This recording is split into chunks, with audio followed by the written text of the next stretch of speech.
means the junior school, I think, newsletter is called Little Lights. I like that.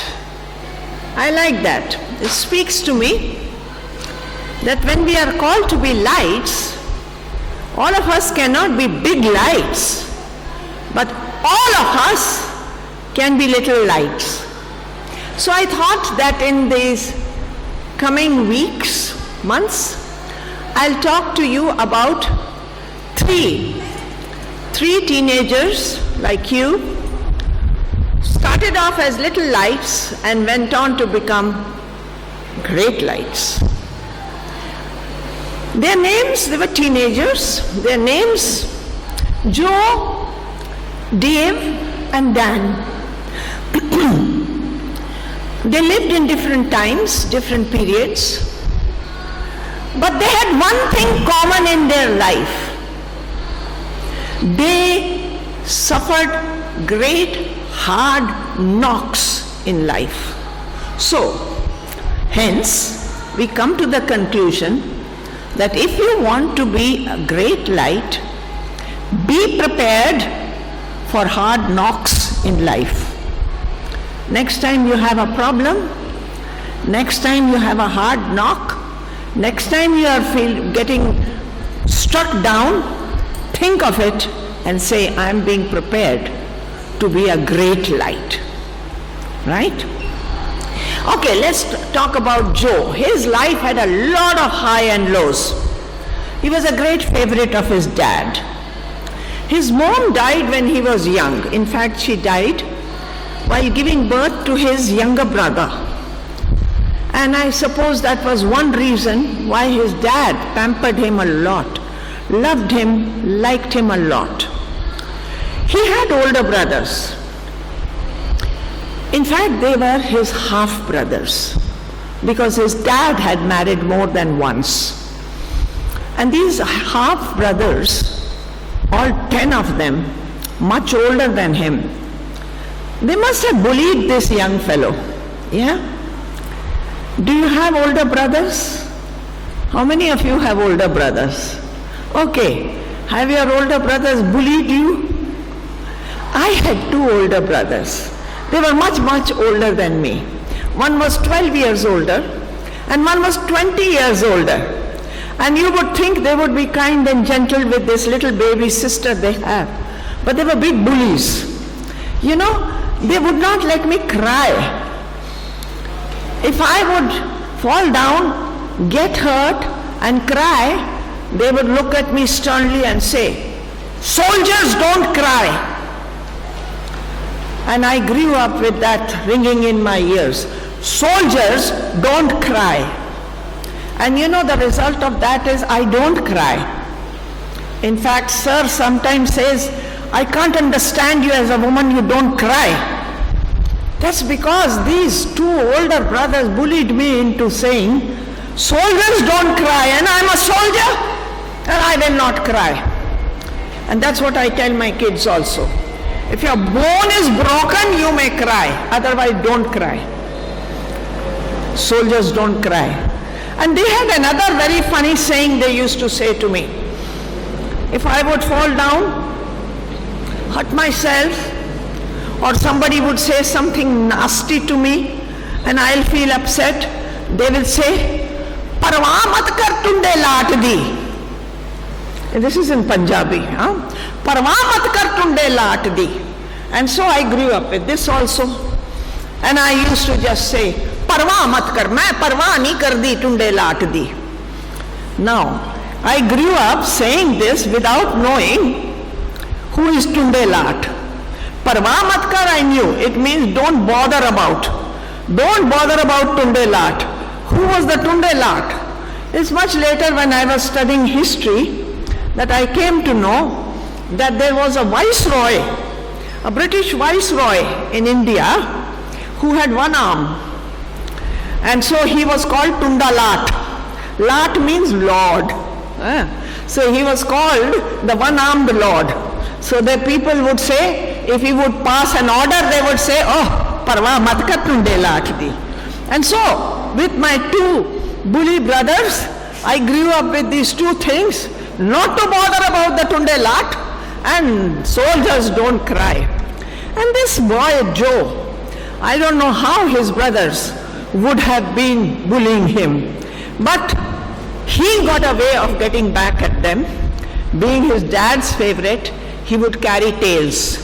He would tell his father what the brothers were saying, what the brothers were doing, and often they were up to mischief, often they would not do what their dad had told them, often they would. Now, you who raise your hands as younger brothers and sisters, have you done that? Carried tales about your older brother or sister? Yeah, you're right. Thank you for your honesty. You know, I call such people BBC. Yeah, they can't keep anything inside. They have to go and tell. And then I say, oh, this is a BBC. Don't tell her anything. Don't tell him anything. They'll just go and spread it. And so he was a tale carrier. And he got his brothers into trouble with dad, a real brat. Yeah? Quite a favorite of his father. In fact, dad was so fond of him that he got some imported wool, got it in colors which were not available in those times. They had only vegetable dyes, not the synthetic colors that we have, and made him even a suit, a coat, beautiful colors. Yeah, dad did a lot of things, but this did not go down well with the brothers. It only made them jealous. On top of that, this young fellow Joe, he had a lot of dreams. And you know, every morning he'd come running in for breakfast, and you say, you know what I dreamt today? You know what I dreamt today? And the brothers would say, nah, we don't care what you dreamt today. Just shut up and have your breakfast. But he said, no, I must tell you. You know, I dreamt we were in a field, and there was great good crop, and all of us brothers were cutting the crop, and we were tying it into bundles, and then you know what happened? All your bundles flopped down and fell down. My bundle stood straight up, and the brothers gave him one knock and said, shut up, what are you talking about? Another day he came running and said, I had a dream.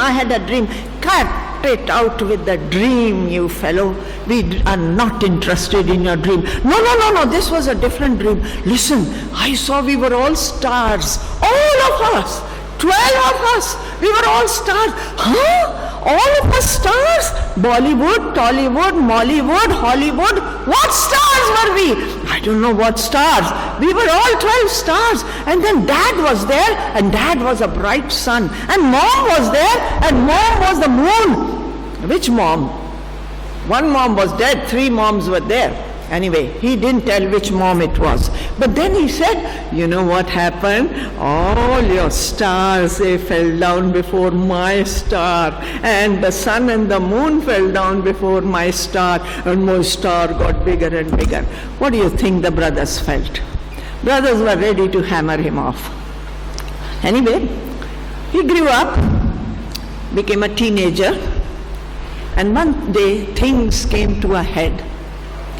Brothers had gone on some project of their dad, and while they were there, dad said, why don't you take some good snacks and sweets and mithai and some pakwan and some salty things and give it to your brothers. Of course, he knew what would happen. Joe would come back with a report about what the brothers were doing or not doing. Anyway, Joe got on his motorbike, and with all this stuff on it, those days no motorbike, so maybe a donkey, maybe a pony, maybe a khachar, maybe an elephant, no elephants also, maybe a camel. I don't know what he got into, but if it had been these days, he would have got on to his trusty motorbike, and then he went to see his brothers, and his brothers quite pretty far off. And from far they saw this sound and this noise and all, there's somebody coming. And they looked, and one of them said, oh my goodness, it is that tattletale, it is that BBC, it is that dreamer, it is that stupid Joe coming. And then they were watching him coming closer and closer and said, how do we get what do we do about this pest? He is such a nuisance. Somebody said, let's give him a big thrashing, and we say, every time you talk about us to Dad, we are going to hang you upside down from the fan. And another person said something and something. One said, let's kill him here.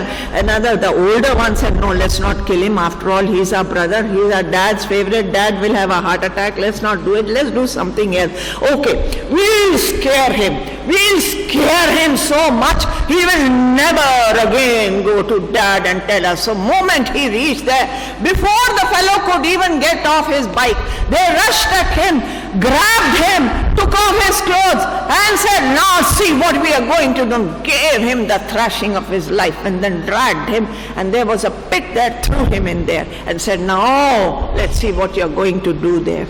Of course, poor Joe was crying, sorry bhaiya, sorry, I won't do it again bhaiya, sorry, please forgive me bhaiya, I will not do it, please take me out of this pit, it's very stony, it's hard, I don't want to be in this pit. Now, brothers had done all this, older brother wasn't there. Older brother had gone, eldest one, he had gone somewhere. These remaining 9 did it. And now after having done all this, they sat down and they thought of the consequences. What are we going to do? When he gets home, number one, he will tell Dad, and then we've had it. Even if he doesn't tell Dad, how do we explain all the bruises, the black eye, the broken nose? How do we do that? They came back. Why don't we kill him? No. Bade bhaiya said, no killing. What do we do? What do we do? Now solution came. There were some human traffickers going past. You know what are human traffickers? You know that? They kidnap and they sell off human beings. That's why they are called human traffickers. They'll kidnap babies. They'll sell them off to childless couples who want to adopt them. They'll kidnap young boys and girls, break their arms and legs and sell them off to the beggar mafia so that they may be made to beg and earn money. They will perhaps kidnap healthy young men and women and sell them, have some quack doctors come, take out their kidneys, take out their liver, take out whatever can be reused, recycled, and sell it off to the doctors and let the poor fellow die. Or they may kidnap young women and sell them off as sex slaves. Or they may kidnap young men and sell them off as slave laborers, human traffickers. And so there was a group of human traffickers who happened to be going past. And these guys say, that's the solution. Let's just give him to those human traffickers. And not just give him, let's sell him. Kuch to fayda hoega isse. We'll get something out of him. So they took him out, sold him to these traffickers, who in turn sold him to some slave traders, who in turn took him to a far off land and sold him as a slave. Here we come to the end of the first semester in the life of Joe. Remember I told you, hard knocks, terrible times, from favorite son to a slave. What's going to happen to poor Joe? We'll continue with his story, but I want to leave you with one thought. Life is unfair. Always remember, life is unfair. I have a little granddaughter who's always telling me when I do something, Granny, that's not fair. Granny, that's not fair. It's time I taught her, life is not fair, but God is always fair. Remember when bad things happen, it's not always truth that wins in the world. So don't think truth will always win. It's not always the righteous who win in the world. So don't think if I am good, I will always be on top. No, life is unfair, but God is always fair. I'll read a verse and leave you with it. And I hope that you will remember you were called not to be common, but to be great. And the path to greatness lies through hard knocks. Does it lie through your parents? Many people think it is the parents. My father is an MLA, my father is an IPS, my father is an IAS, my father is a businessman. My father, my father, my father. Path to greatness does not lie through who your father is. Path to greatness does not lie through what your education is. I went to IIT, I went to Lady Harding, I went to AIMS. Oh no. I studied in St. Stephen, no. I studied in DPS, I studied in Mount Carmel, I studied in whatever, no. Path to greatness doesn't lie there. Path to greatness does not lie through riches. At the most it will make you rich, at the most it will make you a politician, at the most it will make you a highly educated person, but it will not make you great.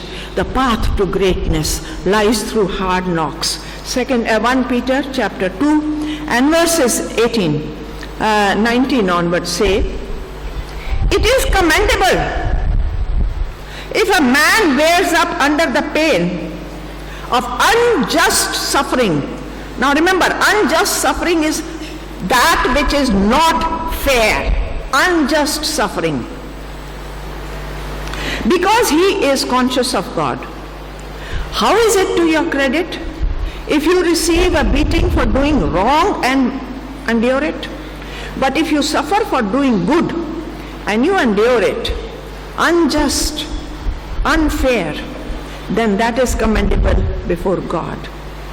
To this you were called, because Christ suffered for you and left you an example.